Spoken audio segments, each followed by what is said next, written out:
The Honorable, the Judges of the United States Court of Appeals for the Fourth Circuit.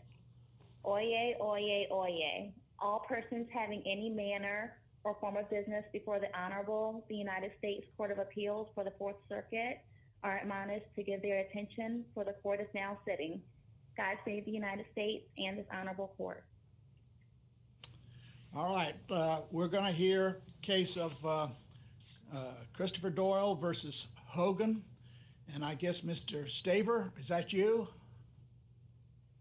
I can't hear you. Are you muted? Well, I'm unmuted now. I'm Matt Staver. Okay, we'll hear from you first. All right. Thank you. We have online. I don't know. You can see Judge Richardson and myself, and Judge Motz is online audio. Okay. All right. Very good.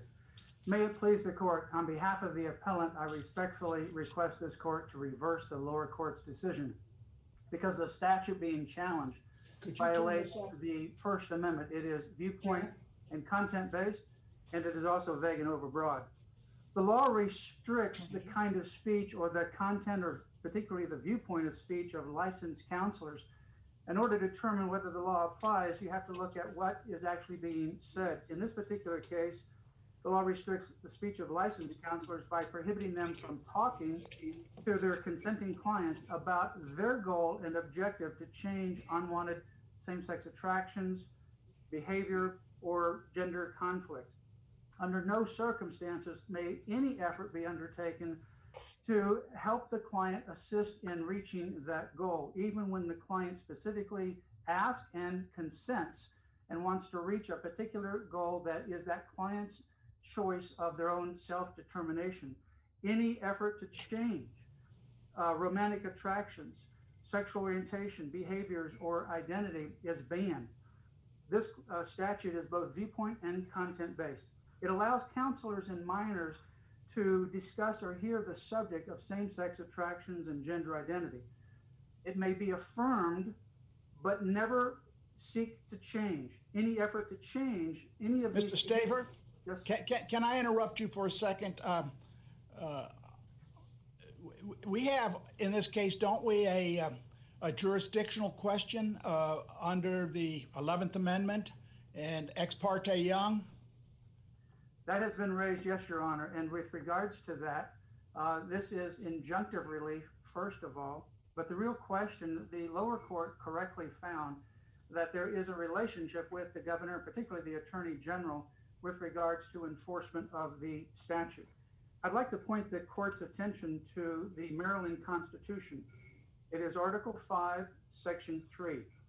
In that particular section, as it relates to the Attorney General, that Constitution says that the Attorney General may prosecute and defend all cases in inferior federal courts in which the state may be interested or which the governor ultimately directs. The issue here is— Mr. Staver? Yes? Mr. Staver, hi, it's Diana Mott. What I'm not sure about is how that is a special relationship. It strikes me that that would be a relationship that the Attorney General would have with any Maryland statute. It would be a relationship to certainly Maryland statutes unless the statute said otherwise. And the lower court found that there is definitely a relationship and a duty to defend, and also with the governor as it relates to— I'm familiar with what the lower court said. What I guess I'd like from you is the case that you think is most helpful to you in saying that this relationship with the Attorney General has to every Maryland statute is the special relationship that the 11th Amendment calls for. Your Honor, I think Ex parte Young would certainly be one because of the fact that we have injunctive relief. The other case is a case out of the, I believe it's South Carolina. It's a case involving a challenge to the law in that particular case with regards to marriage. And the court found while the governor did not have a relationship, the Attorney General did have a relationship with regards to enforcement, and it's virtually the same here.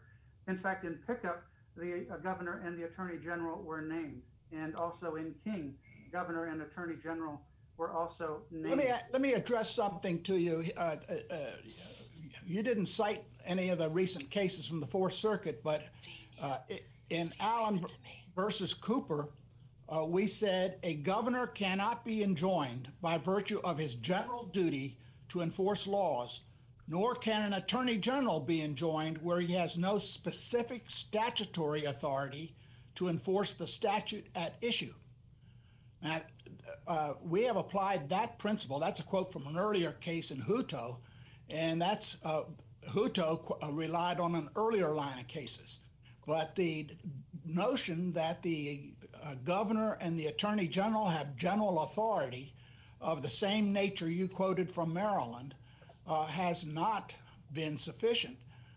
It seems to me this is an exception to the general immunity, and the idea is that you get an exception to enforce the law against the person who enforces the law. And in this case, I understand it's a board that enforces the ethical requirement, right?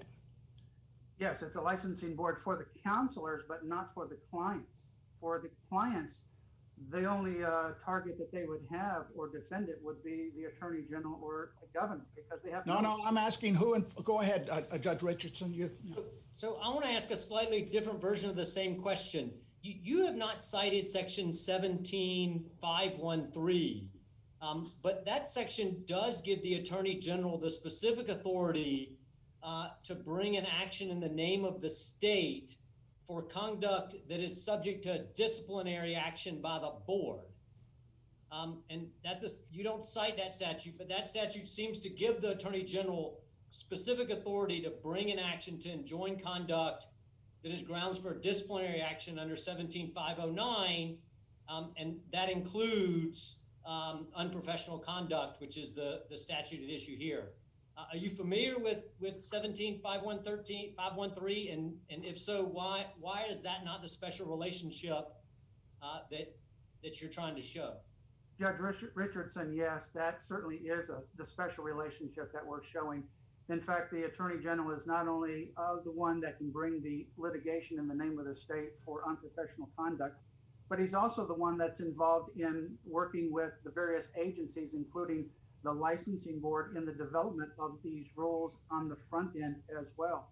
And when there's can I follow up on that? If you agree on 17513, what that is limited, it seems to me to be an injunction by the attorney general. It's not discipline, so it's only prospective relief. And so you've alleged, and so I want to sort of pivot that to not talk about immunity. It might solve your immunity problem, but what I don't see it doing is solving your standing problem, because your injury here, as you've alleged it, is that you're chilled by the discipline, the threat of discipline. And 17513 doesn't give the attorney general any retrospective disciplinary authority. So why, even assuming you get past the 11th Amendment sovereign immunity arguments, why would the court's order against the attorney general and the governor, what would that do to redress the injury of discipline that you've alleged? Or the flip side of that, why do you think that discipline is somehow traceable back to the attorney general or the governor? That's the part of this that I'm having trouble seeing. Yes, Judge Richardson. I think that the fact is that our client is clearly concerned about the discipline, but at the same time, he would also be just as concerned about enforcement of that disciplinary action against him. What he says is under a microscope, and but you agree it's fundamentally focused on the authority to discipline, not the authority to attain prospective injunctive relief. Well, I think it would be on both, Your Honor, because it's not only the discipline, but it's also the threat that he can't continue to do. Well, this is all brand new. You're alleging, you're sort of speaking, you didn't cite any of this in your briefs. You didn't cite these cases nor the statute that Judge Richardson pulled up. And the issue you were complaining about is that his license is at risk. Correct. And if his license is at risk, the question is who can put it at risk? Well, certainly the licensing board can put it at risk. And Your Honor, right, but you didn't sue the licensing board. Correct, Your Honor. But even if this court finds that the governor and the attorney general are not the proper parties, I would request that the court remand it for the designation of the proper party. The problem with that is we'll be back in a year and a half, but the litigation and the legal arguments and the factual development and the attorney general is going to be exactly the same. So I'm interested in that argument too, because if you lack standing here, that means we lack like authority. And so generally speaking, when we lack Article 3 authority, we don't remand a case for further proceedings. We order the case dismissed because we lack Article 3 power to tell the district court to do anything. Well, Your Honor, help me understand how it is that we can remand if we lack Article 3 authority. Your Honor, the case was dismissed without any opportunity to amend. And when we asked the Attorney General... Sir, did you file a motion to amend with an accompanying order? I don't believe you did. No, we did not. The local rules require that. We did not file a motion to amend, but when we asked the Attorney General, when they raised the issue about who is the enforcer, if they're not going to or not thinking that they're the enforcer, the Attorney General refused to respond to indicate what agency would in fact enforce this. So we continued. Well, you can read the statute, right? I mean, the Attorney General doesn't have to read the statute for you. You're the plaintiff. No, that's correct. But Your Honor, I just think that if we go back and refile, we can certainly amend and go back and add the licensing board. That's not going to affect, however, the individual clients, even if we bring them in the name of anonymous does, because they don't have any relationship. They're not going to be disciplined by that. They're going to be ultimately disciplined, or they're ultimately going to have their counseling that they seek prohibited because their counselor is disciplined and or is enjoined by the state through the Attorney General's action. So they don't have any relationship to that licensing board.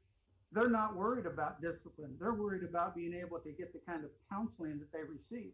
The one that certainly can cover all of that would be either the governor or the Attorney General, or amend to include the licensing board. But again, that's not relevant to the clients that are being represented by the counselor in this case. Well, maybe that goes to Judge Richardson's standing questions.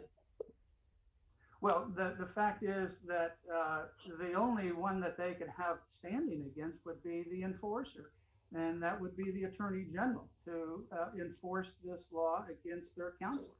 Or so what do you cite for the counsel? What do you keep saying the Attorney General is the enforcer, and I get that sounds good for you, but on what authority is the Attorney General enforcing any of this? I mean, the Attorney General enforces criminal statutes. If there were penalties, that makes sense. But the discipline part of this, the retrospective part of enforcing here seems to be solely lodged with the board. And there may be a limited prospective authority for the Attorney General, but that's not enforcement or discipline. That's simply the power to bring an action to enjoin future conduct. Your Honor, the Attorney General listed a number of statutes that are attached to their brief, which include the Office of the Attorney General having a review of decisions of the boards or commissions, which would include the licensing board in this particular case.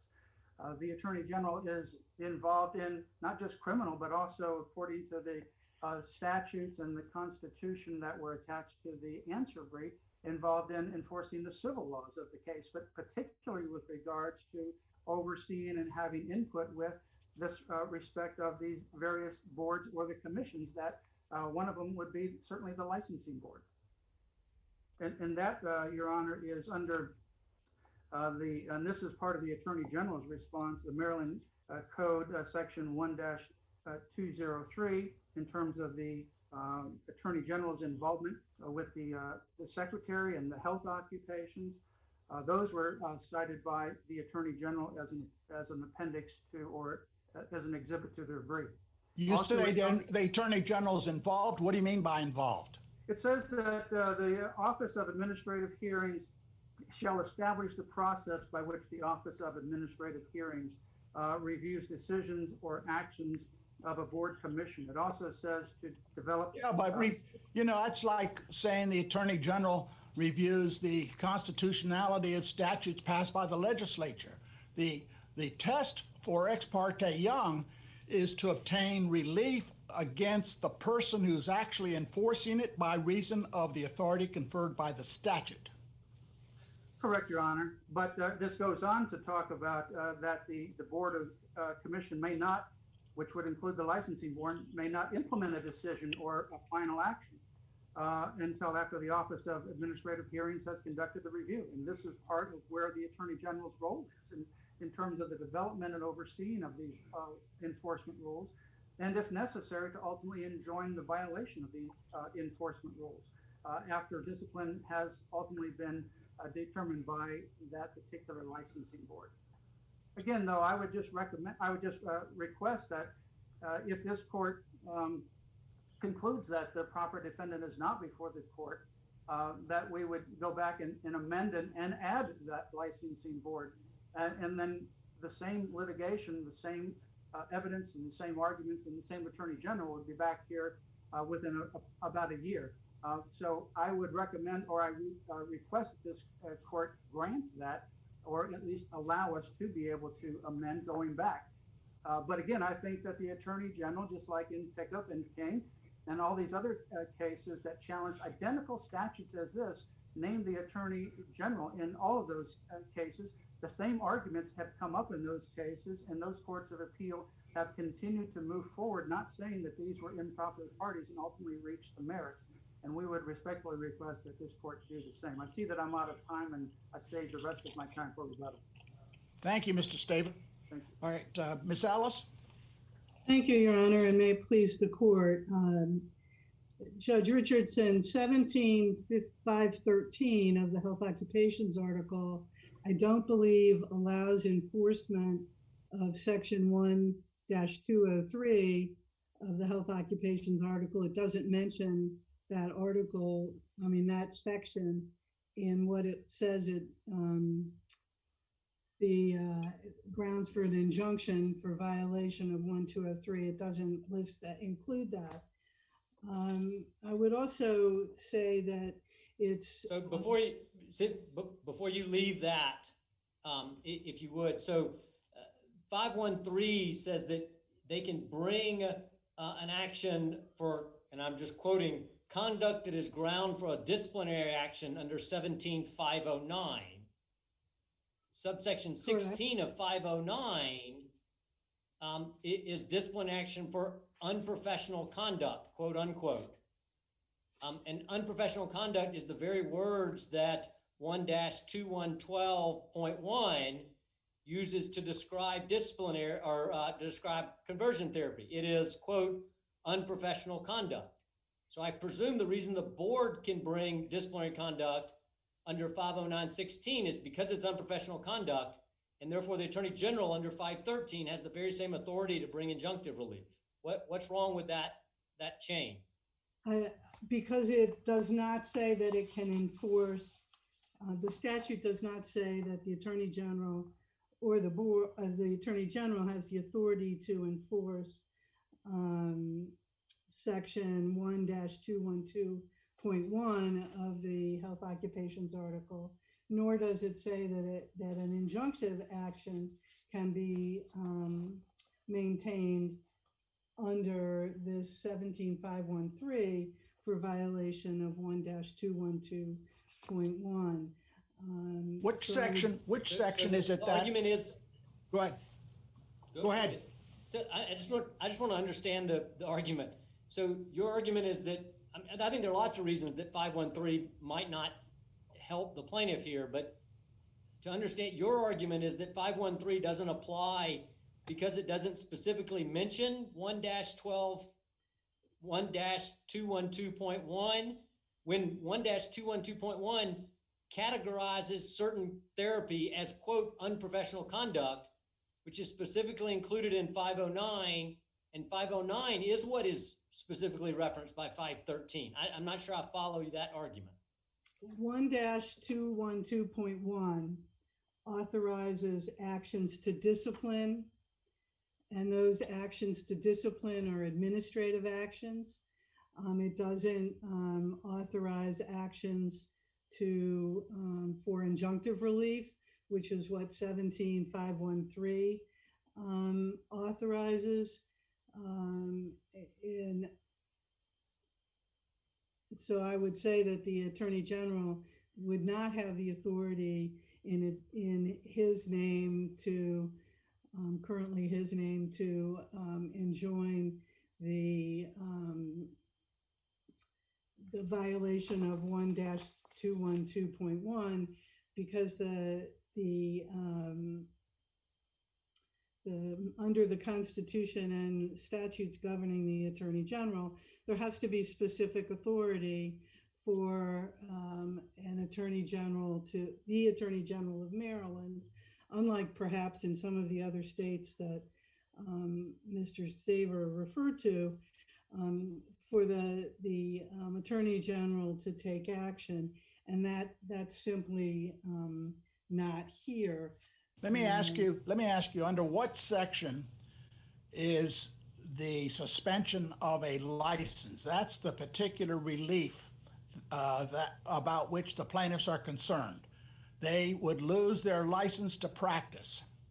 And the question is, under what section can the license be removed, and does the Attorney General have input to that section? The administrative actions are under 17509, I believe, and the board makes those decisions. So the board, the way in which the disciplinary process works is that the board will investigate and make a decision to charge a practitioner. An assistant attorney general from a separate unit prosecutes those cases in front of the board or at the Office of Administrative Hearings. And then the board makes the decision, the final decision, as to whether the charge has been sustained and whether some disciplinary action should be taken. If the licensee challenges that decision by the board, it starts its process through the Maryland State Court system on judicial review of an administrative decision, and the Assistant Attorney General defends the board's action. But it's the board that makes the decision. And I want to correct something that counsel for Mr. Doyle stated when he was talking about 1-203 of Health Occupations article. The provisions that he was talking about that, or he was referencing, that involve the Attorney General and the Office of Administrative Hearings are solely provisions that relate to potentially anti-competitive decisions and a process to satisfy the NC Dental decision by the Supreme Court that there has to be independent review aside from the board. And does a statute make provision that an assistant attorney general represents the board? No, it does not. That is, as I'm sure you know, Judge Niemeyer, the Attorney General is generally responsible for representing the agencies and departments of the state. Well, it seems to me if the Attorney General is representing the board by whatever practice, then it could hardly be making the decision that the board makes.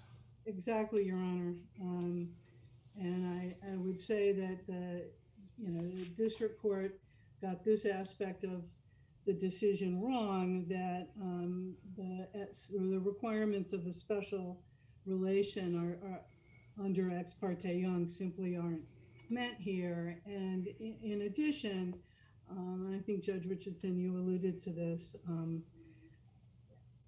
in the appellee's view, Mr. Doyle doesn't have standing to pursue this case in any event. He explains to his clients, and he gets informed consent from his clients, that he doesn't practice conversion therapy. Before you turn to the merits argument on standing, hypothetically, if I agreed with your co-counsel that amendment would be a viable option, or maybe something that should have been considered, in your view, if we find that he lacks Article 3 standing, are we permitted to remand the case to the district court and direct that amendment be permitted, or are we precluded from doing so?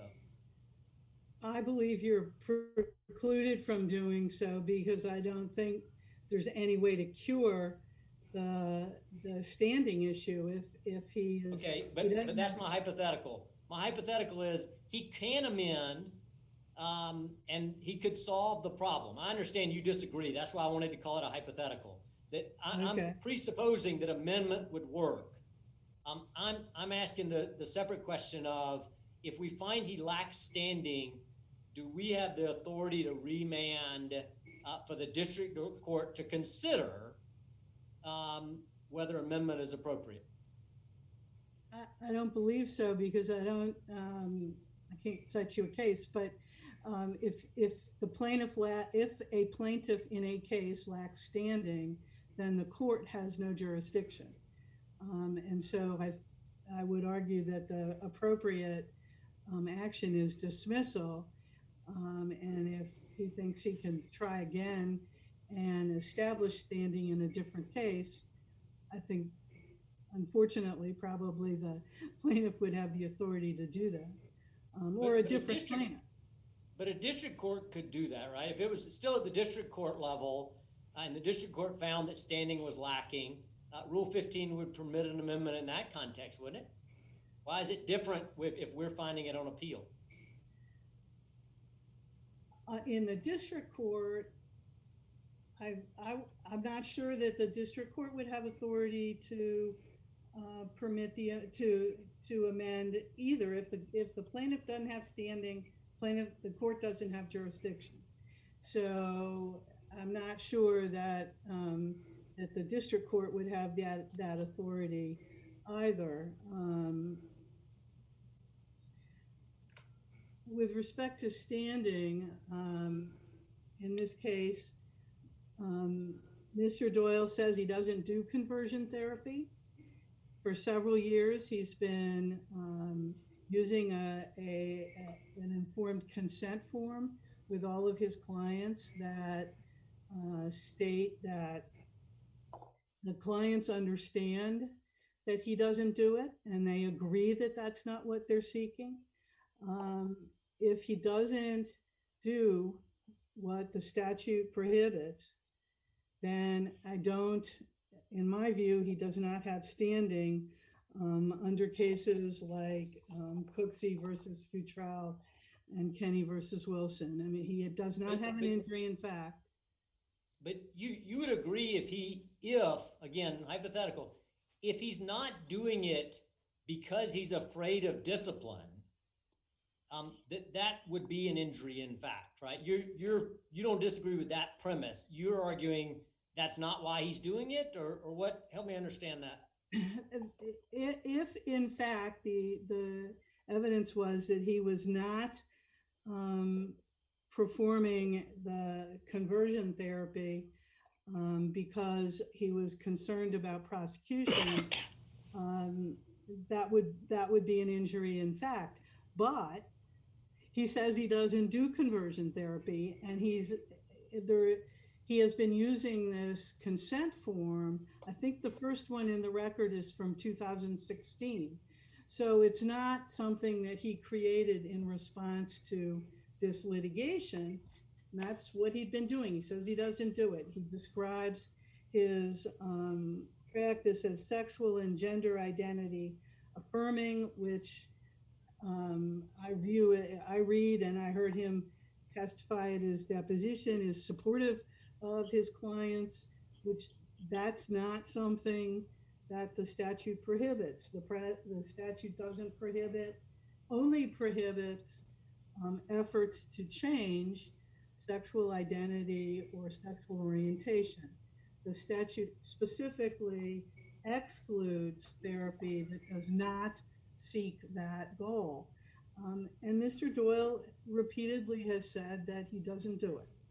So to me, that means he doesn't have standing to pursue this lawsuit. And the combination of the wrong plaintiffs and the wrong defendant would require this court to dismiss the lawsuit. I think I would also ask, and this is obviously discussed in more depth in our brief, that the district court got it right with respect to whether there's a violation of the First Amendment, that this is conduct because it involves speech as well. It is subject to intermediate scrutiny, and it satisfies that test. Can you? I'm sorry, and I will be quiet. I promise. Probably not actually, but why is it appropriate in this context where there appear, if we get to the merits, where there appear to be some plausible disagreements about the import and meaning of various studies, and I'm not, again, just accept the hypothetical that there's some plausible disagreements. How are we resolving this at a motion to dismiss, right? Which required the district court here to take the facts and allegations, the APA report, and all the information that we've sort of parsed through here in the light most favorable to Mr. Doyle.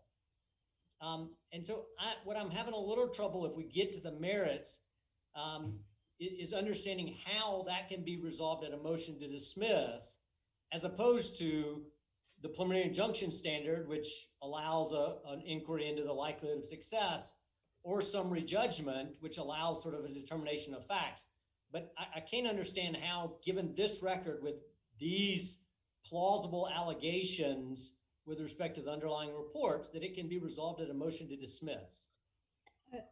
Your Honor, I think the issue is whether when the legislature had a basis.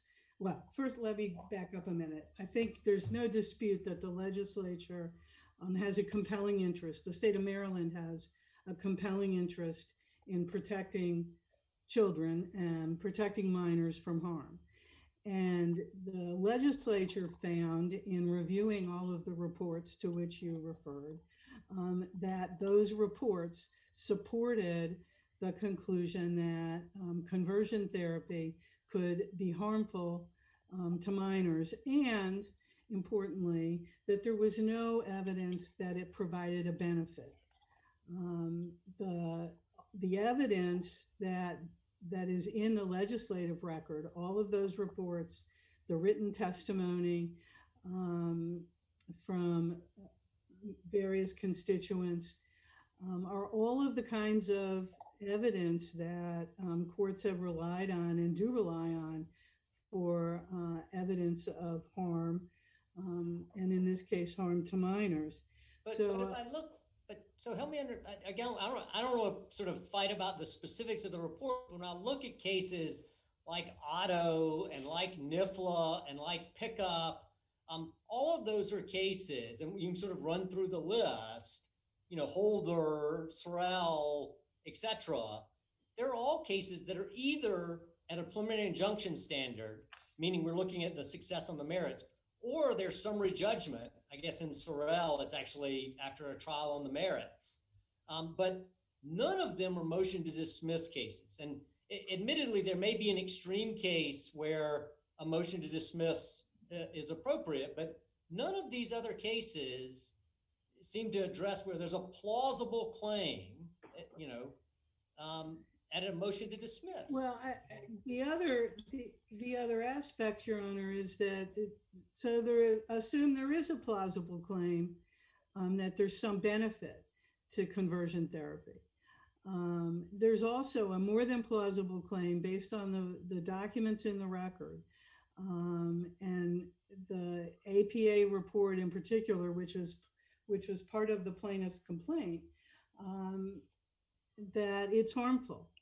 And when there is disputed medical or healthcare related or scientific or healthcare related issues, the Supreme Court has recognized that legislatures can choose. They can choose to which group of claims to follow. And in this case, the legislature said we think that all of those professional organization statements, the APA report, the SAMHSA report. So I hear that, and then last question, I promise.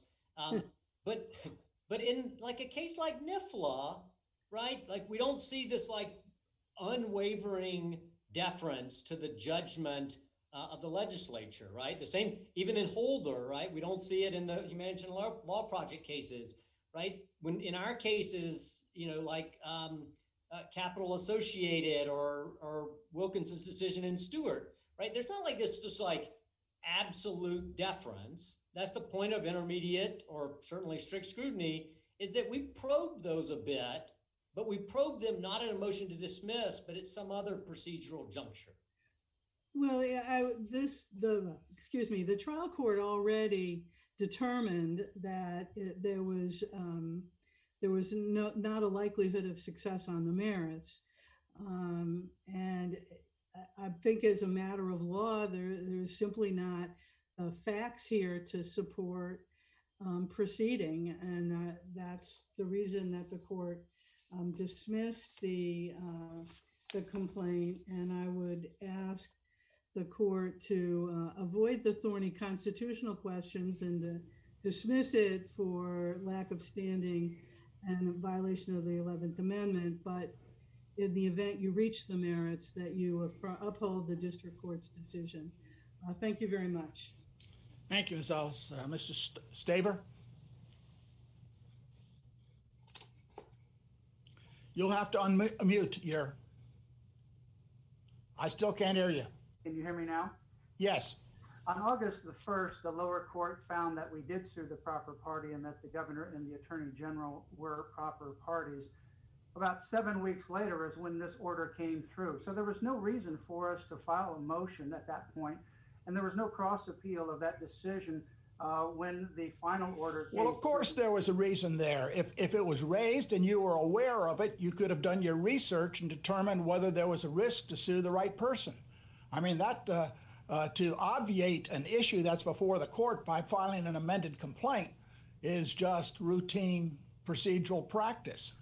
Well, Your Honor, the court actually had ruled and accepted our arguments on that particular issue. So there was no concern at that point in time that we didn't have the proper parties before us. The lower court had already sided with us in a fairly lengthy memorandum order on this very issue. And then when we got to the actual final hearing, we then at the preliminary injunction bypassed all of that and just simply dismissed it despite the allegations that are there. I would say that on the standing with regards to the conversion therapy, no counselor uses that term. It's a political term. The APA task force doesn't use that term.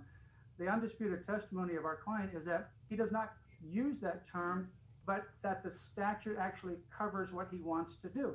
He doesn't preset the client's objective. No counselor does. The ethical... I thought I read your complaint and read his position to be that he doesn't practice it and his clients agree he doesn't practice it.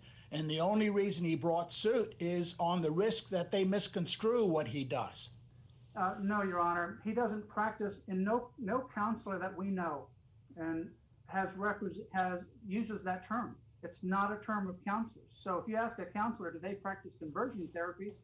It will be no, because it's not a counseling term that's used in the statute. But when you look at the statute, any effort to change, he said that's what he does do. And in fact, the deposition testimony, when he was asked that question, clients will set the objective and they're the ones who choose whether to affirm or whether to change. And when they select change as their self-determined objective, the statute prohibits him from being the GPS, if you will, to help that client reach their ultimate destination. So the term is never used by counselors. It's a political term that has been used in these statutes, been used since Pickup and King, and now in this particular statute. And this statute is virtually identical to the King case out of the Ninth Circuit, which NIFLA abrogated along with abrogating the King case. Yet at the same time, the actual application and the definition of what constitutes, quote, conversion therapy covers any efforts to change, even when the client is the one who seeks to change.